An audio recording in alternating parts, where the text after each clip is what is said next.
Hello students, in today's lecture we will discuss about some basic concepts of pulley mechanism, spring action and their use in numerical examples asked in JEE Mains, JEE Advanced and NEET examinations. So let us discuss about some pulley basics. Sometimes it becomes very difficult to lift an heavy object by using only human efforts.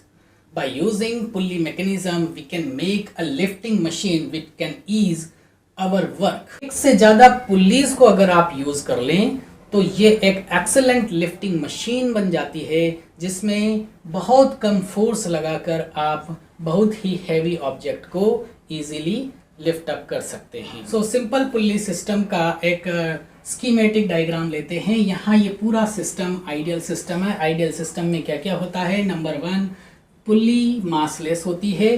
Pulley का जो मास है वो इन मास m1 और m2 जो इसके साथ attach किए गए हैं इनके कंपैरिजन में नेग्लिजिबल होता है। तो आइडियलाइज कंडीशन में पुल्ली को मासलेस लेते हैं। स्ट्रिंग इनएक्सटेंसिबल होनी चाहिए। इसका मतलब ये जो मासेज का लोड इस पर लगा हुआ है इनके वेट फोर्स की वजह से स्ट्रिंग की लेंथ में कोई इंक्रीमेंट नहीं होना चाहिए। नंबर 3, पुल्ली और रोप के बीच कोई स्लिपिंग नहीं होनी चाहिए। इट मीन्स पुल्ली के ग्रूव और रोप में सफिशिएंट फ्रिक्शन होना चाहिए ताकि स्लिपिंग को रोके। एंड नंबर 4 कंडीशन है पुल्ली जब रोटेट करती है तो इसकी रोटेशनल एक्सिस पर कोई फ्रिक्शन नहीं होना चाहिए। अगर फ्रिक्शन होगी तो एनर्जी लॉस होगा। ये आइडियल कंडीशंस फुलफिल होती हैं। तो अगर ये रोप एक ही है, ये स्ट्रिंग एक ही है, तो इस पूरी रोप में दोनों साइड टेंशन जो होगा उसकी वैल्यू इक्वल होगी। तो equal amount of tension force इस पर लगेगा। सिंपली जो ब्लॉक हैवी होगा वो डाउनवर्ड मोशन करेगा ए एक्सेलरेशन से और जो लाइटर होगा वो उसी एक्सेलरेशन से अपोजिट डायरेक्शन में मोशन करेगा। अगर ये block x distance downward motion कर रहा है तो ये block x distance upward motion करेगा। इस तरह का मोशन constrained motion होता है। constrained motion means bounded motion because these are not free, these are attached with this string. Okay, so this is a case of constrained motion. तो जो downward जाता है आप उसको नेगेटिव ले लें और जो अपवर्ड जाता है आप उसको पॉजिटिव ले लें जब डायरेक्शन सेंस देना हो तो। और जब डायरेक्शन की जरूरत नहीं है तब इनका मोड यानी नॉन नेगेटिव वैल्यू कम मिलेंगे। सो एक्सेलरेशन दोनों तरफ इक्वल है। उस एक्सेलरेशन की वैल्यू क्या आनी चाहिए? दोनों तरफ के मासेस का डिफरेंस निकालने के लिए हेवी में से लाइटर को माइनस कर दो। वो m1 माइनस m2 कर लिया, डिवाइड बाय दोनों तरफ के मासेस का एडिशन कर दो m1 प्लस m2 एंड इसको मल्टीप्लाई कर दो ग्रेविटेशनल एक्सेलरेशन से।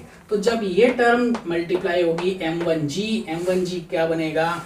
इसका वेट फोर्स, और ये मल्टीप्लाई इससे होगा तो ये बनेगा m2g और m2g क्या होगा? इसका वेट फोर्स। तो वेट फोर्स वर्टिकली डाउनवर्ड लगता है। ये हो गया आपका m1g और ये हो गया m2g। Weight force vertically downward लगेगा। इन दोनों ब्लॉक्स के लिए काइनेमेटिक इक्वेशंस बना लो, वो न्यूटन के लॉज पर बेस्ड होंगी। तो यहाँ फोर्स एनालिसिस करें तो यहाँ पर कितने फोर्स लग रहे हैं? टेंशन फोर्स अपवर्ड लग रहा है और वेट फोर्स डाउनवर्ड लग रहा है। ऊपर की ओर लग रहा है उसे पॉजिटिव लें, जो फोर्स नीचे की ओर लग रहा है उसे नेगेटिव लें। इक्वल टू मास, किसका मास कंसिडर कर रहे हैं? m1 का, तो m1 और m1 का एक्सेलरेशन ले लें। नॉन, अगर जो वैल्यू पता नहीं है, जिसकी वैल्यू आपको पता नहीं है तो उसका साइन यूज में न लें। तो यहाँ मॉडुलस a ले लिया, नॉन नेगेटिव वैल्यू ले ली, इसलिए हम यहाँ पर नॉन नेगेटिव वैल्यू लिख सकते हैं सिंपली। सो अगर आपको इस ब्लॉक की इक्वेशन बनानी है तो सिंपली इसी तरीके से जैसे ये बनाई है बनाएं। इसमें टेंशन T अपवर्ड लग रही है, अपवर्ड फोर्स को पॉजिटिव ले लें। m2g नीचे डाउनवर्ड लग रहा है, डाउनवर्ड फोर्स को नेगेटिव लें। इक्वल टू कौन मोशन कर रहा है? ब्लॉक m2 मोशन कर रहा है। किधर की तरफ कर रहा है? ऊपर। एक्सेलरेशन a से कर रहा है तो एक्सेलरेशन ए ले ली। इस ए की वैल्यू को यहाँ पुट कर दे किसी भी इक्वेशन में, और टेंशन की वैल्यू क्या आएगी, सिंपली जब आप इनमें डालेंगे तो मिलेगी 2m1 m2 upon m1 plus m2। ये आपकी टेंशन फोर्स की वैल्यू मिल जाएगी। आप इस जनरल रिजल्ट को भी याद रख सकते हैं। नंबर 3 बात देखें कि यहाँ टेंशन T है, यहाँ टेंशन T है, तो इस हिस्से में यहाँ पर इसकी डबल टेंशन होगी, मींस यहाँ दोनों का एडिशन होगा। ठीक इसी तरीके से आप इसका रिवर्स भी देख सकते हैं। अगर यहाँ टेंशन डबल है तो यहाँ ब्लॉक की साइड ईच तरफ, दोनों तरफ क्या होगा, टेंशन इसकी हाफ हो जाएगी। तो एक कॉन्सेप्ट और देखते हैं, अगर पुल्ली भी मोशन में हो, अगर ये भी मोशन कर रही है, ये पुल्ली P है, and if this is acceleration of pulley P, तो क्या देखते हैं, m1 का एक्सेलरेशन अगर आप a1 कह दें, m2 के एक्सेलरेशन को a2 कह दें, तो बड़े बात ध्यान रखिए, पुल्ली के रेस्पेक्ट में इन ब्लॉक्स का रिलेटिव एक्सेलरेशन का एडिशन 0 होगा। मींस क्या देखेंगे, a2 का एक्सेलरेशन रिलेटिव टू पुल्ली यानी a2 minus acceleration of pulley plus relative acceleration of m1 with respect to pulley means a1 minus acceleration of pulley, इन दोनों का एडिशन क्या होना चाहिए, 0 होना चाहिए।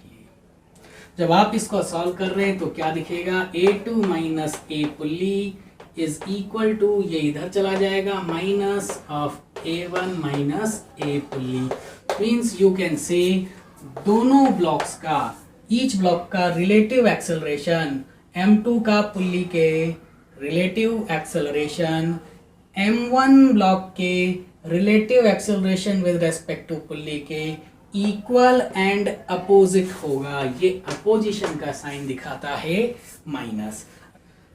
अब अगर आप इसको फर्दर सॉल्व कर लें तो a2 minus a pulley equal to minus a1 plus a pulley, pulley को एक तरफ कर दें तो क्या मिलेगा, और इसको इधर पहुंचा दें तो क्या मिलेगा, a2 plus a1 is equal to twice of acceleration of pulley. आप इस जनरल रिजल्ट को भी याद रख सकते हैं। So what we have learn so far, we have learn how to find accelerations of the blocks. Number 2, how to find tension in the string. Number 3, we discussed how to distribute the tension in this and here in this strings. And number 4, we discussed about relative motion of blocks and pulley. So far we have discussed the cases when two blocks connected with pulley are moving, one is moving in downward direction, then other will go up in upward direction. लेकिन JEE mains और NEET में कुछ अलग type के questions भी आते हैं और इनमें दोनों ब्लॉक्स का मूवमेंट जो होता है वो डिफरेंट डायरेक्शंस में होता है।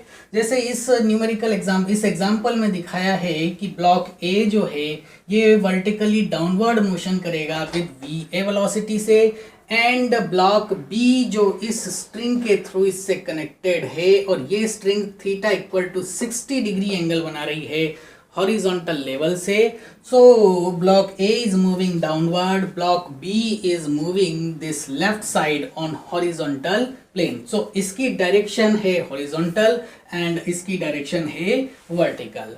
तब किस तरीके से इन दोनों ब्लॉक्स की वेलोसिटीज में रिलेशन निकाला जाता है।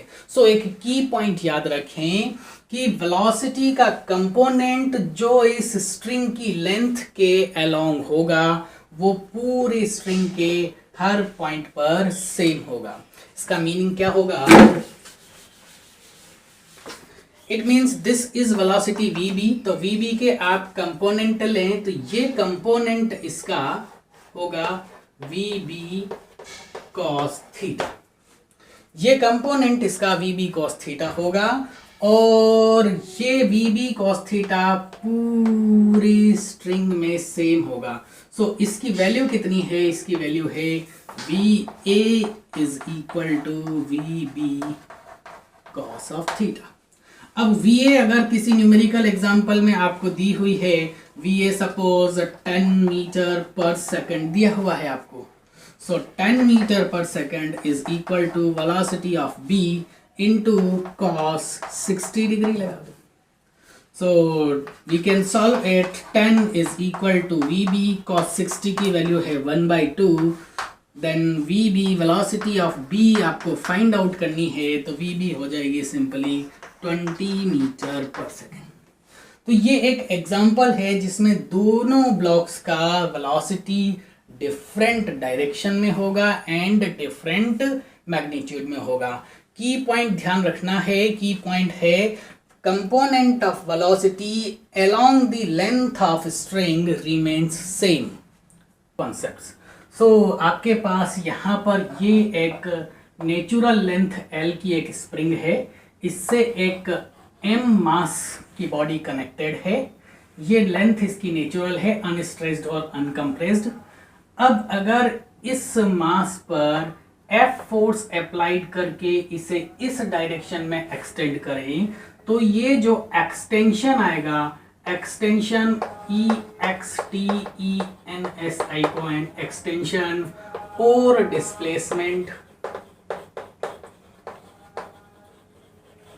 आएगा. इसमें x डिस्प्लेसमेंट आएगा, इसकी लेंथ L प्लस x हो जाएगी और ये कंडीशन इलोंगेटेड कंडीशन होगी, स्ट्रेस्ड कंडीशन होगी. तब अगर फोर्स F अप्लाइड इसमें है तो स्प्रिंग का जो कांस्टेंट है K, ये spring constant K stiffness constant को बताता है, ये स्प्रिंग की हार्डनेस को बताता है. तो स्प्रिंग कांस्टेंट K मिलकर इसमें एक रीस्टोरिंग फोर्स डेवलप करेगा. तो F रीस्टोरिंग फोर्स वो प्रोपोर्शनल होगा इस डिस्प्लेसमेंट x के. जितना ज्यादा इसको खींचेंगे उतना ज्यादा ही इस पर बैकवर्ड फोर्स लगेगा, which will bring it to its natural length, so it will called restoring force. Okay, so restoring force कितना होगा, F इक्वल टू kx, और k यहाँ पर क्या है, k स्प्रिंग का स्टिफनेस कांस्टेंट है. हार्ड स्प्रिंग के लिए इसकी वैल्यू हाई होती है और सॉफ्ट स्प्रिंग के लिए इसकी वैल्यू लो होती है. तो इस पर रीस्टोरिंग फोर्स लगेगा. इस कंडीशन में अप्लाइड फोर्स और रीस्टोरिंग फोर्स दोनों एक दूसरे के इक्वल एंड अपोजिट होंगे, तब ये इस कंडीशन पर आकर रुक जाएगा, स्टेशनरी हो जाएगा. ओके, दोनों. लेकिन जैसे ही आप अप्लाइड फोर्स को रिमूव करते हो, अप्लाइड फोर्स रिमूव करते ही रीस्टोरिंग फोर्स इसे वापस backward natural position, mean position की तरफ लेकर आएगा. तो ये मीन पोजीशन है, ये वाली लाइन. जब ये यहां आएगा तो ये अपने इनर्शिया की वजह से यहां रुकेगा नहीं, बल्कि आगे की ओर जर्नी कंटिन्यू रखेगा. नेक्स्ट आगे जर्नी कंटिन्यू रखते हुए ये अब कंप्रेशन फेज में जाएगा. सो पहले हुआ था इसका इलोंगेशन, जब एक्सटर्नल फोर्स आपने अप्लाइड किया. जब एक्सटर्नल फोर्स आप रिमूव करते हो तो रीस्टोरिंग आके नेचुरल लेंथ तक आया. नेचुरल लेंथ के बाद इसका कंप्रेशन फेज स्टार्ट हुआ. जितना ये एक्सटेंड हुआ था x, अब उतना ही ये कंप्रेस होगा x. अब इसके बाद ये वापस अपनी नेचुरल लेंथ पर आएगा. तो ये 4 स्टेप जर्नी हुई. स्टेप नंबर 1 एक्सटेंड होना x तक, स्टेप नंबर 2 वापस नेचुरल लेंथ तक आना, स्टेप नंबर 3 नेचुरल लेंथ से कंप्रेस जाना, और स्टेप नंबर 4 वापस अपनी नेचुरल लेंथ पर आ जाना. ये 4 स्टेप जर्नी इसकी 1 ऑसिलेशन होता है. जब स्प्रिंग में आप x एक्सटेंशन देते हो तो रीस्टोरिंग फोर्स लगता है F इक्वल टू kx, और इस टाइम इस स्प्रिंग में इलास्टिक पोटेंशियल एनर्जी स्टोर हो जाती है और उसकी वैल्यू होती है half kx². This is elastic potential energy stored in spring. ये जूल में मिलेगी. और ये F इक्वल टू kx क्या होगा, न्यूटन में होगा. इसमें यहां माइनस साइन दिखा देता है, ये अपोजिशन होता है. To the displacement x। तो F equal to minus K X इसकी अपोजिट डायरेक्शन को दिखाएगा। ये इसमें रिस्टोरिंग फोर्स हुआ और ये एक्सटेंशन की वजह से इसमें इलास्टिक पोटेंशियल एनर्जी स्टोर हो जाती है। सेम यही amount of displacement compression phase में भी है। तो अब वापस फिर से यही इलास्टिक पोटेंशियल एनर्जी कंप्रेशन की फॉर्म में इस स्प्रिंग में स्टोर हो जाएगी।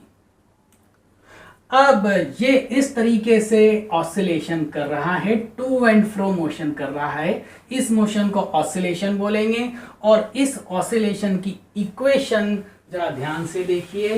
इक्वेशन का x डायरेक्शन में इसका डिस्प्लेसमेंट है, तो x is equal to a sine omega t से इसको दिखाते हैं। अगर ये मीन पोजीशन से स्टार्ट होता है तो x equal to a sine omega t, इसका साइन वेव ग्राफ बनेगा इस तरीके से। a इसका एम्पलीट्यूड है और एम्पलीट्यूड इस टाइम क्या है, मैक्सिमम एक्सटेंशन। एम्पलीट्यूड क्या होता है, maximum extension. If it starts from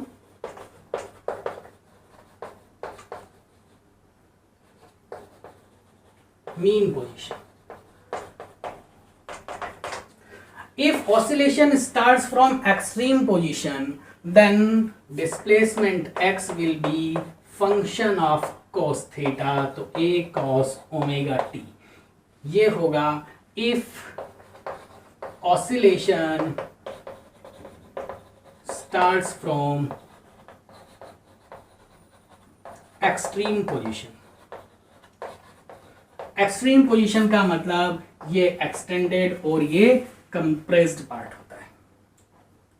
तो अगर ऑसिलेशन यहां से स्टार्ट हो तो आप कॉस लिखें, कॉस का फंक्शन लिखें, और अगर ऑसिलेशन मीन पोजीशन से स्टार्ट होता है तो इसको साइन फंक्शन में दिखाएंगे। इस ऑसिलेशन का टाइम पीरियड जो होता है वो t is equal to 2 pi under root m by K से देते हैं। यहाँ k स्प्रिंग कांस्टेंट है, m ऑसिलेटिंग मास है। तो इसका एक ऑसिलेशन करने में कितना टाइम लगता है, वो t equal to 2 pi m by K हुआ। तो स्प्रिंग बेसिक्स में आपको कितनी बातें ध्यान रखनी है। नंबर 1 रिस्टोरिंग फोर्स की वैल्यू, नंबर 2 स्प्रिंग में elastic potential energy half K X square, number 3 spring की ऑसिलेशन की equation x equal to a sine omega t if oscillation starts from mean position, x equal to a cos omega t if oscillation starts from extreme position, spring का oscillation time period t is equal to 2 pi m by k ये होता है। यहाँ omega into T theta displacement को भी दिखाता है। ये स्प्रिंग बेसिक हुआ। अब पुल्ली मैकेनिज्म में इन स्प्रिंग बेसिक्स को किस तरह से यूज में लेते हैं उसको हम एग्जाम्पल्स के थ्रू देखेंगे। These are the 3 examples combining spring with pulley block systems. In diagram 1 we can see pulley P is movable, with this mass M is attached. This pulley is fixed at this end via a string, and at this end a spring is used of constant K. So क्या होगा, इसको बिल्कुल ध्यान से देखें। मास M के wait mg की वजह से इसमें यहाँ पर टेंशन डेवलप होगी। जैसा आप पहले देख चुके हैं, टेंशन T डेवलप होगी। यही T टेंशन अब यहाँ डिवाइडेड होगी T/2 में और यहाँ भी डिवाइड होगी T/2 में। अब यही टेंशन इसमें इलोंगेशन प्रोवाइड करेगी, रिस्टोरिंग फोर्स प्रोवाइड करेगी। सो इस स्प्रिंग के लिए F रिस्टोरिंग फोर्स किससे मिलेगा, टेंशन T से मिलेगा। तो ये रिस्टोरिंग फोर्स कितना होता है, इसमें Kx होता है, माइनस यूज नहीं लिया, वो डायरेक्शन को दिखाएगा, इसका मैग्नीट्यूड लिया। तो Kx इज इक्वल टू यहाँ टेंशन है T/2। Okay, so elongation in spring कितना आएगा? इलोंगेशन इन स्प्रिंग आएगा x is equal to T by 2 divide by के।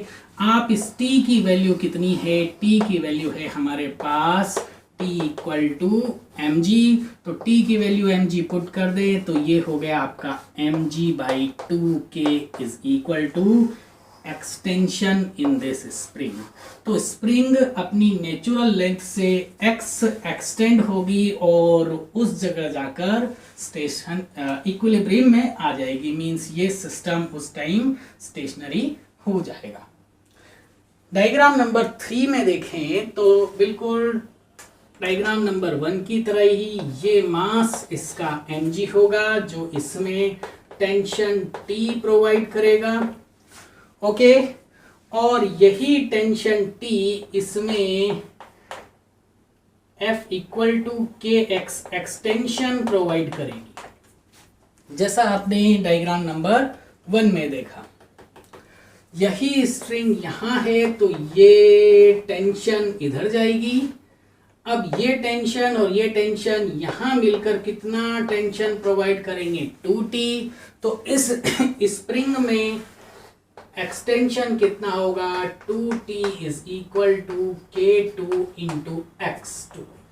एक्सटेंशन इन स्प्रिंग 2 अगर X2 कह दें, K1 इसका कांस्टेंट X1 हो गया तो ये X1 इज इक्वल टू हो गया T बाई K1, और इसका एक्सटेंशन T2 निकालें तो X2 इज इक्वल टू हो गया twice of T divide by K2। और T की वैल्यू कितनी है आपके पास? T की वैल्यू है mg के इक्वल, ये मास का। अब क्वेश्चन नंबर, ये डायग्राम नंबर 2 को एनालिसिस करते हैं। Similarly in diagram number 2 mass m1 के वेट m1g की वजह से इस स्प्रिंग में टेंशन क्रिएट होगी और ये टेंशन आ जाएगी इस तरीके से। टेंशन का आधा पार्ट आप यहाँ दिखाएंगे, टेंशन का नेक्स्ट पार्ट आप बचा हुआ पार्ट यहाँ दिखाएंगे। मींस ये जो टेंशन होती है ये बाई डायरेक्शन होती है, ये कनेक्टेड दोनों ब्लॉक्स पर इक्वल एंड अपोजिट डायरेक्शन में वर्क करती है। तो इस स्प्रिंग का K X is equal to tension T equal होगा और T की वैल्यू किसके इक्वल है? m1g के इक्वल है। तो m1g is equal to spring में k इंटू एक्स एक्सटेंशन होगा तो x equal to m1g into k। तो स्प्रिंग उतना एक्सटेंड होकर अपना इक्विलिब्रियम आ जाएगी और उसमें टेंशन आ जाएगा। अब ये टेंशन यहाँ क्रिएट हुई। इस ब्लॉक M2 की बात करें तो M2 पर कितने फोर्स काम कर रहे हैं? M2 पर नंबर 1 फोर्स कर रहा है ये टेंशन T, और M2 के साथ में अगर M2 ब्लॉक को यहाँ आप अलग से एनालाइज करें तो इस पर इसका वेट काम कर रहा है M2G, इसके साथ में ये टेंशन T भी है, और इस टेंशन को आप अगर T1 बोल दें, पार्ट 1 में टेंशन कितनी बोल दी आपने? T1 बोल दी। तो T1 यहाँ आ गई, यहाँ इस पार्ट में टेंशन होगी T2, और ये स्ट्रिंग एक ही है इसलिए इस साइड भी टेंशन होगी T2। तो ध्यान रखिए, दो अलग अलग स्ट्रिंग्स हों, दो अलग अलग पोर्शंस हों तो उनमें टेंशन डिफरेंट हो सकती है, लेकिन स्ट्रिंग इस साइड और ये पूरी एक ही है। आइडियल केस मान के चल रहे हैं तो ये और ये टेंशन सेम होगी। तो ब्लॉक M2 पर आप फोर्स देखें तो T2 ऊपर की ओर, T1 नीचे। सो ब्लॉक M2 पर फोर्स एनालिसिस आप करना चाहें तो कैसे करेंगे? प्लस T2 अपवर्ड डायरेक्शन में minus M1G minus M2G downward direction में माइनस T1 यहाँ, और ये स्टेशनरी है, इक्विलिब्रियम को पा गई है, x एक्सटेंड होकर, तो ये इक्वल टू 0 इसकी कंडीशन। यही कंडीशन यहाँ पर इस ब्लॉक M3 के लिए आप लिख सकते हैं। T2 इज इक्वल टू क्या होगा, M3G के इक्वलेंट हो जाएगा।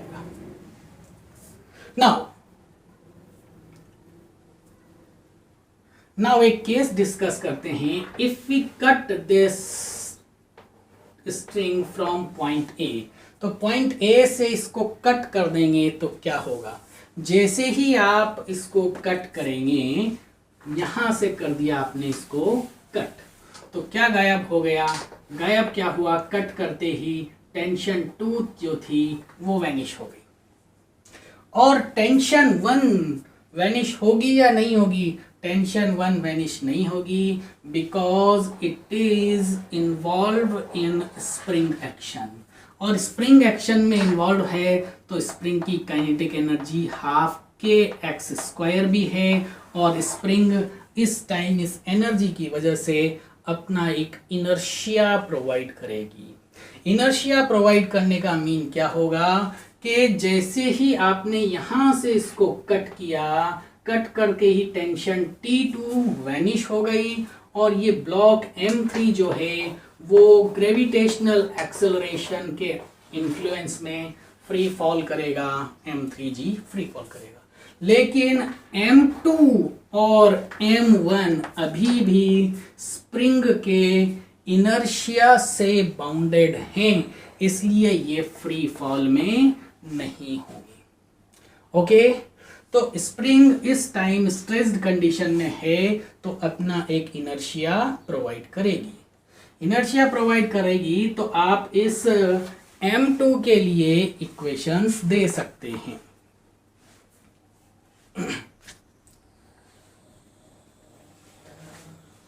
इनर्शिया प्रोवाइड करेगी तो इस ब्लॉक M2 के लिए किस कंडीशन में, इस कंडीशन में कैसी इक्वेशंस लिखेंगे, ये T2 जो है ये वैनिश हो गई है, T2 वैनिश हो गई तो क्या बचा, minus M2G downward minus T1 downward is equal to, अब अगर ये किसी एक्सेलरेशन A से डाउनवर्ड मोशन कर रहा है, फॉल कर रहा है, ध्यान रखिए ग्रेविटेशनल एक्सेलरेशन से फ्री फॉल नहीं होगा, किसी और एक्सेलरेशन से होगा, और वो एक्सेलरेशन सपोज A है, तो ये इसकी इक्वेशन बनने जाएगी।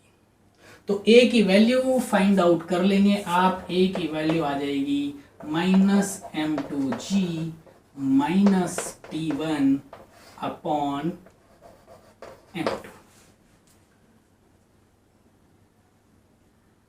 T1 की वैल्यू कितनी है, T1 की वैल्यू M1G के इक्वल है, सो आप इस T1 की वैल्यू को M1G लिख सकते हैं।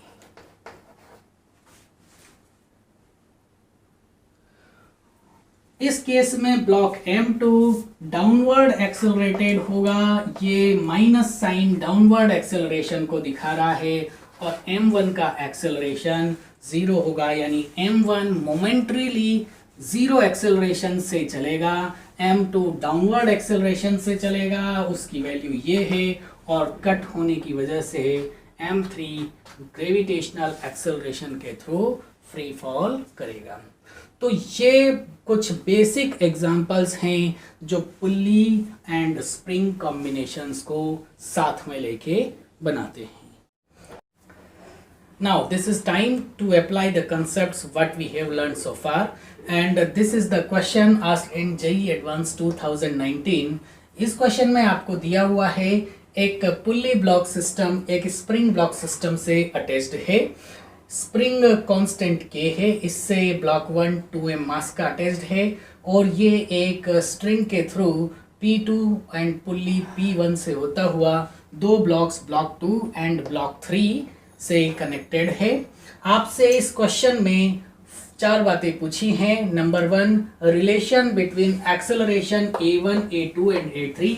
एक्सेलरेशन a1 है ब्लॉक 1 का, a2 है इस ब्लॉक 2 का एंड a3 एक्सेलरेशन है ब्लॉक 3 का। इनमें रिलेशन क्या है। नंबर 2 पूछा है maximum extension in spring, X max निकालना है। नंबर 3 आपसे पूछा है acceleration of block 1 at x equal to X max divide by 4, means ये जब ऑसिलेशन करेगा एक्सटेंशन की वजह से उस time maximum extension divide by 4 पर इस ब्लॉक का एक्सेलरेशन कितना होगा। और 4th बात पूछी है velocity of block 1 at x equal to half of x maximum.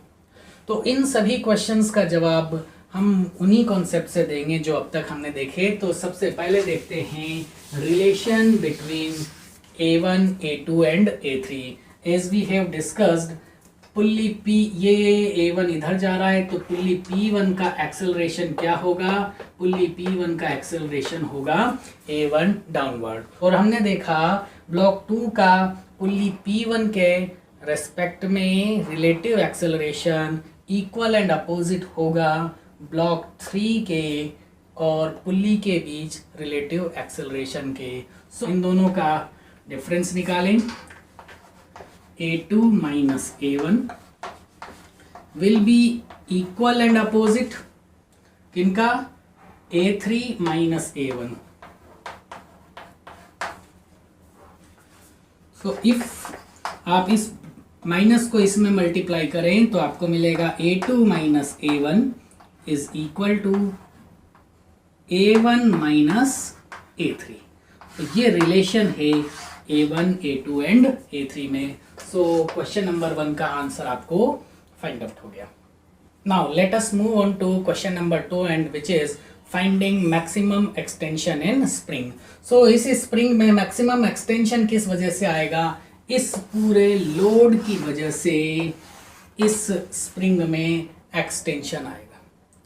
तो हम इस लोड का इक्विवेलेंट पता कर लें। लोड का इक्विवेलेंट पता करने के लिए चलते हैं टेंशन पर। यहाँ टेंशन T है, यहाँ टेंशन T है, तो यहाँ पर टोटल टेंशन कितनी होगी, 2T। अब इस टेंशन T की वैल्यू आप कैसे निकालते हैं। टेंशन T की वैल्यू निकालने के लिए क्या करें, दोनों ब्लॉक्स के मासेस का मल्टीप्लिकेशन करें। तो m इंटू 2m किया डिवाइड बाय दोनों मासेस का एडिशन करें, m प्लस 2m किया इंटू g कर दिया। तो ये टेंशन आ गया। इसको सॉल्व कर ले तो ये आपके पास आ गया 4 इंटू m अपॉन 3m। एक m से m कैंसिल हुआ तो टेंशन आपको मिल गई 4m/3। इस टेंशन की वैल्यू कैलकुलेट हो गई।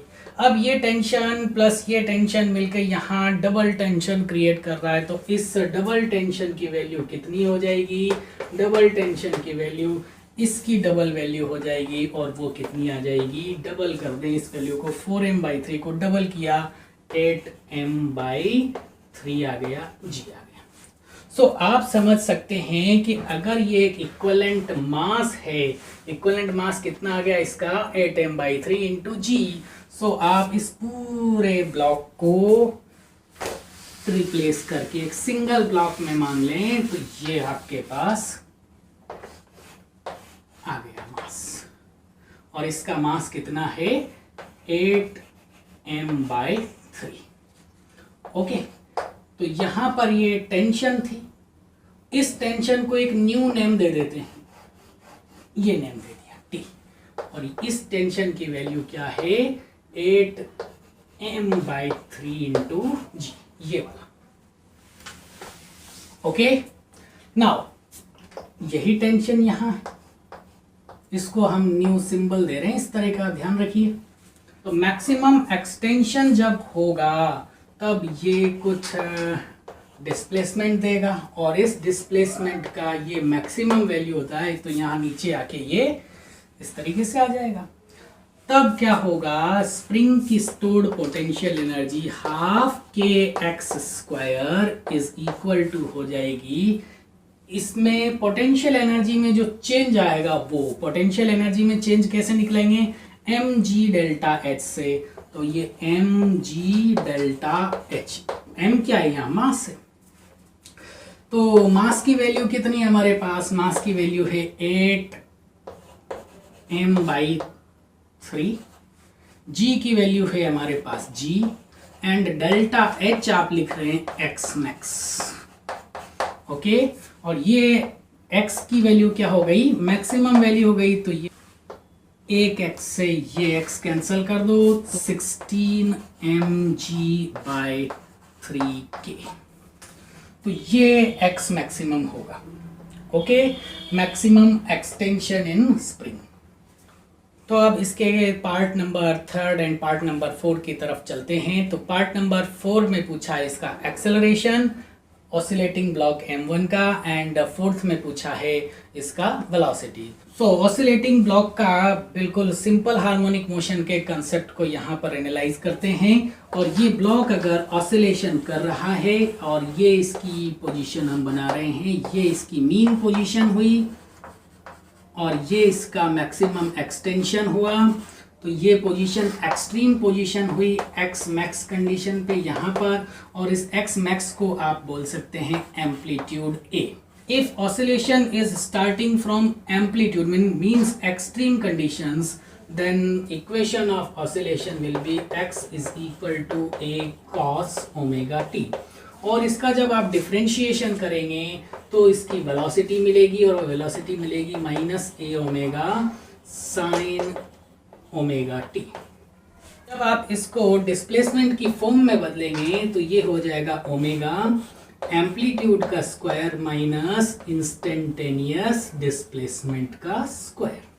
अब इस वेलोसिटी का फिर से डिफरेंशिएशन करें तो आपको मिलेगा एक्सेलरेशन, और एक्सेलरेशन की वैल्यू हो जाएगी, इसका डिफरेंशिएशन करें तो माइनस है, ए है, ओमेगा पहले से है, साइन ओमेगा टी का फिर से डिफरेंशिएशन हो जाएगा कॉस ओमेगा टी, एक बार और ओमेगा आ गया, omega square cos omega T. तो आप इसको लिख सकते हो minus omega square into x.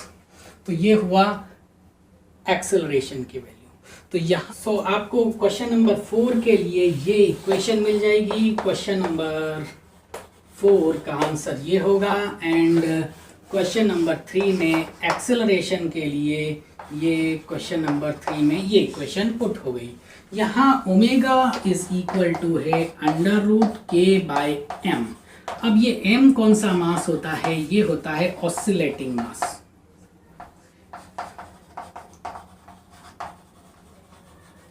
यहाँ कौन कौन से मास ऑसिलेट कर रहे हैं, यहाँ ऑसिलेट कर रहा है ये ब्लॉक 1, और ये जो रिजल्टेंट इन ब्लॉक सिस्टम का जो मास है, ये दोनों मासेस ऑसिलेट कर रहे हैं, इसलिए इन दोनों का एडिशन कर दें।